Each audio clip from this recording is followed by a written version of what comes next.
10 características fundamentais para te ajudar a investir nos fundos imobiliários.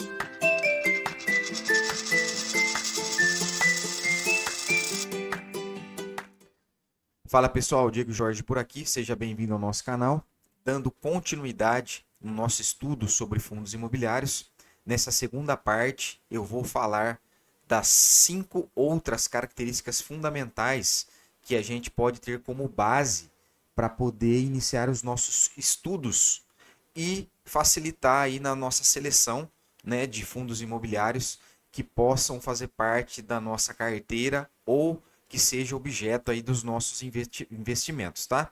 Se você perdeu a primeira parte, entra na playlist, assista a primeira parte, depois você volta para essa, tá? Então vamos lá.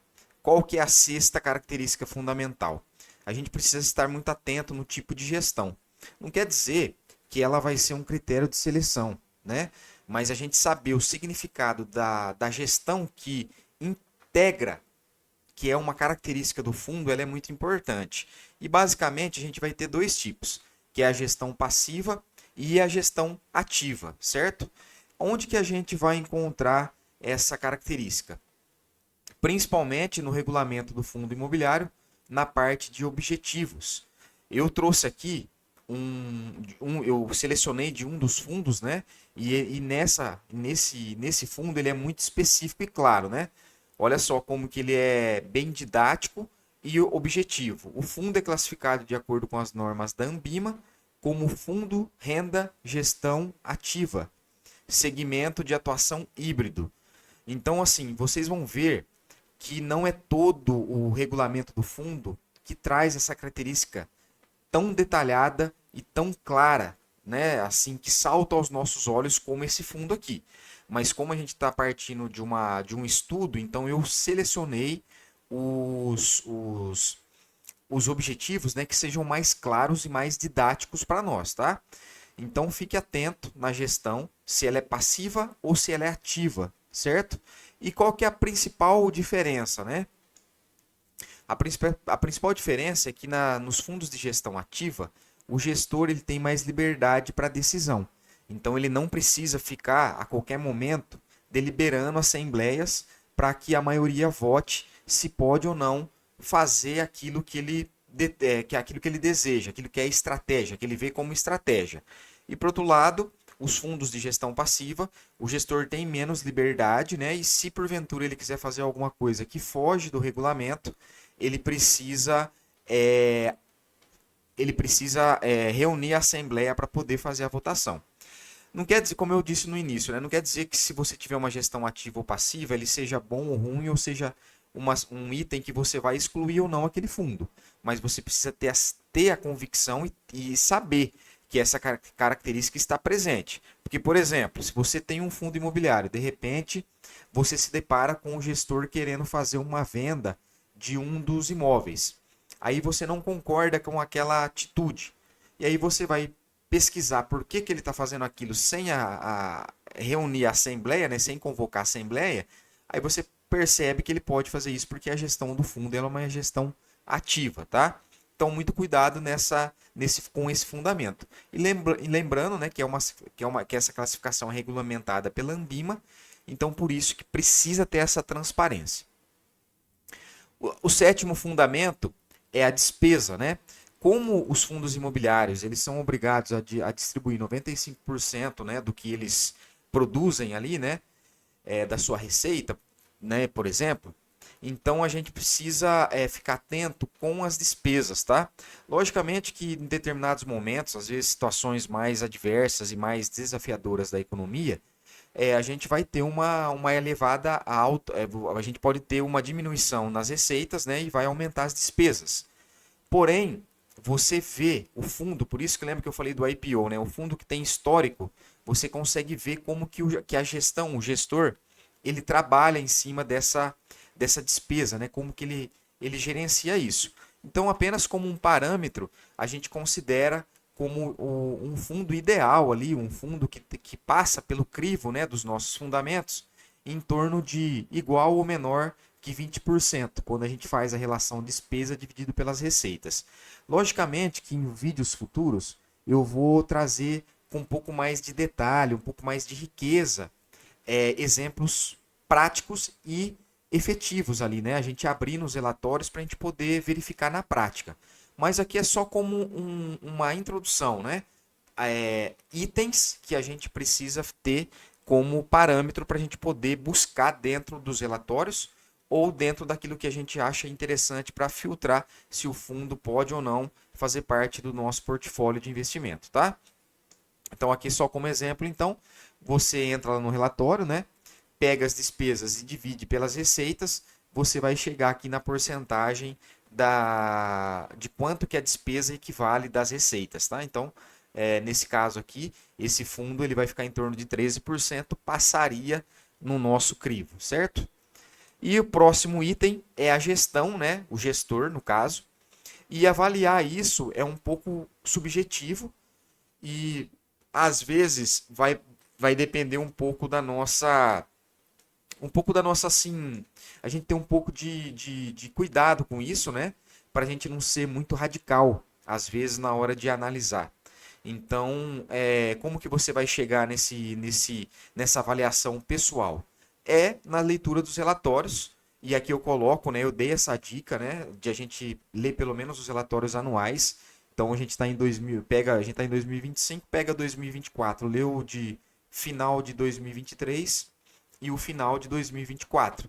E aí você vai ver se teve um pouco de coerência, né? No que o gestor ele propôs ali para o fundo e o que realmente aconteceu.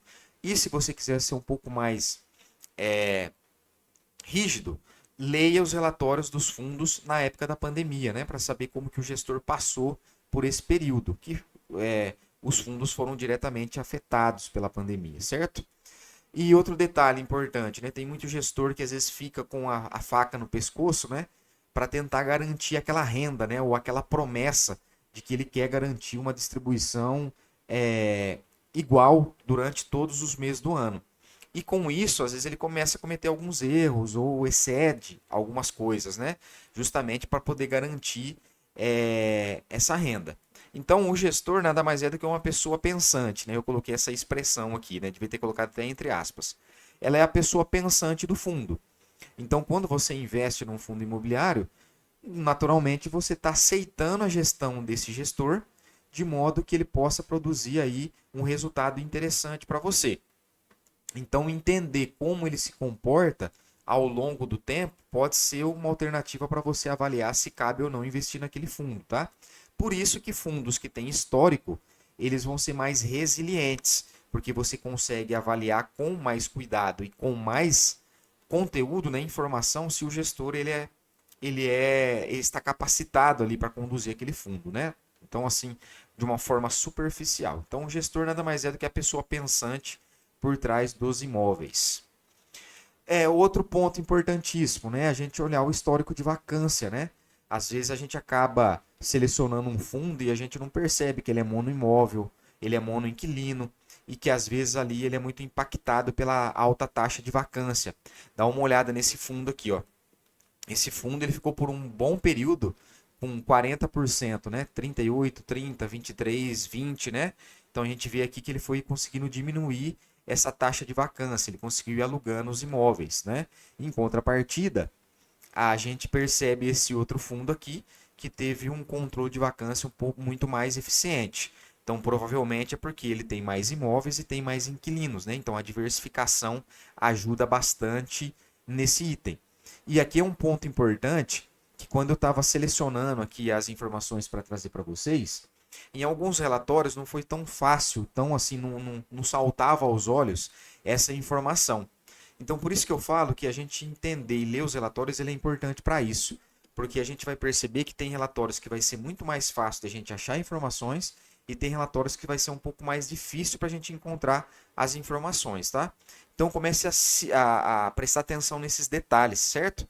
Então, eu trouxe aqui de forma didática, logicamente, que eu escolhi os melhores exemplos e os melhores relatórios que trouxessem essas informações para nós. Então, no caso desse aqui, ele trouxe, né, bem detalhado a taxa de vacância e esse outro aqui também trouxe, só que ó, pode ver que ele foi assim exposto com um gráfico diferente, tá? Então, mas ele é claro, não, ele é uma informação clara, tá? Então fique atento a isso. E aqui, para a gente poder aceitar uma vacância, eu coloquei como parâmetro, né, igual ou menor a 10%. Então, apenas também, volto a dizer, como uma referência para nós, para facilitar o nosso estudo.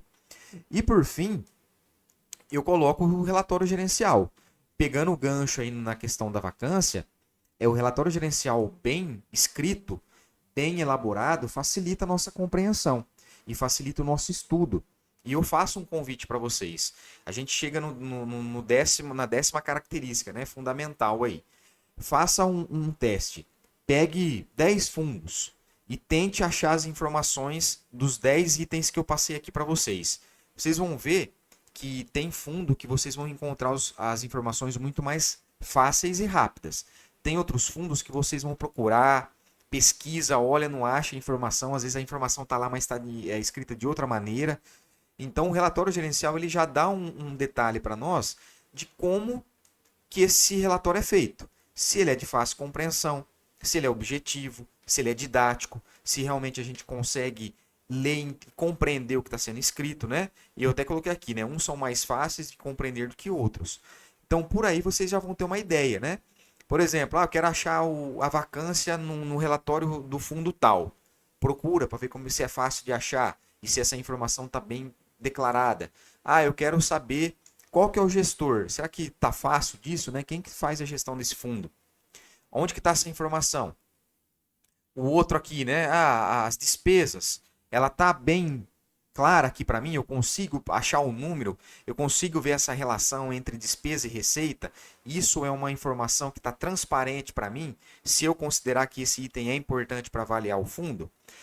O tipo de gestão, né? Vocês vão ver que vocês encontrarem, depois eu vou aprofundar isso, mas encontrar gestão num relatório não é tão fácil igual esse exemplo que eu trouxe aqui para vocês. Esse aqui eu trouxe de uma forma didática.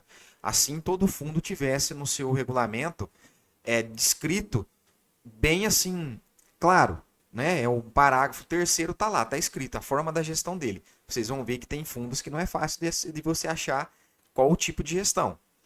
Então, por aí, nessa navegação, né, que a gente vai fazendo pelos relatórios, a gente vai começando a perceber que os relatórios não são iguais, né, e nem todos têm as mesmas informações do que os outros, né? Às vezes uns estão mais claros e outros não. Então isso também pode ser um fator para que você te ajude na escolha, tá? Para terminar, logicamente, que investir em fundos imobiliários não é uma indicação minha. Cada um tem que analisar pessoalmente e tem que tomar essa decisão por você. Você que tem que escolher se o fundo imobiliário cabe ou não nos seus investimentos, se pode ou não fazer parte da sua estratégia de investimentos. Eu entendo que é uma alternativa para diversificação de carteira. Fundos de investimentos não se compara com imóvel, que também não se compara com ações. Cada um tem o seu fundamento ali dentro desse contexto, tá? Por mais que eles sejam renda variável, né, no caso do fundo imobiliário e ações, mas cada um tem uma estratégia, cada um tem uma forma de comunicação com o investidor, né? Uns é relatório, os outros é balanço, balanço mais puro, né? Mais contábil. Os relatórios dos fundos imobiliários eles são mais assim uma leitura, quase que uma apresentação ali de PowerPoint, né? Com as informações, então cada um no seu quadrado. Então cabe muito bem você ter aí maturidade para você decidir. E eu citei 10 fundamentos aqui para ajudar numa linha de raciocínio. Quer dizer que precisa ter os 10? Não. Mas sim, são características importantes para a gente poder saber que existe, né? Então, vamos imaginar, eu escolhi 3 fundos. No mínimo, você tem que saber qual que é a gestão, qual que é a característica dele, o que, que o gestor pretende fazer, se ele é de tijolo, se não é, quanto tempo que ele existe, qual que é a relação de vacância, qual que é a relação de despesa dele, e qual que é o histórico do gestor, se teve algum problema ou não, se a gestão está sendo bem feita ou não. Então, o mínimo do mínimo você precisa saber. Então, esses fundamentos, eles norteiam esse conhecimento nosso, ok? Então, eu fico por aqui. Se você gostou do vídeo, curta, comente, compartilhe e segue o nosso canal se você não for inscrito. E aguarde nos próximos vídeos para a gente poder aprofundar mais o nosso conhecimento em fundos imobiliários. Então, até a próxima. Fiquem com Deus, se Deus quiser.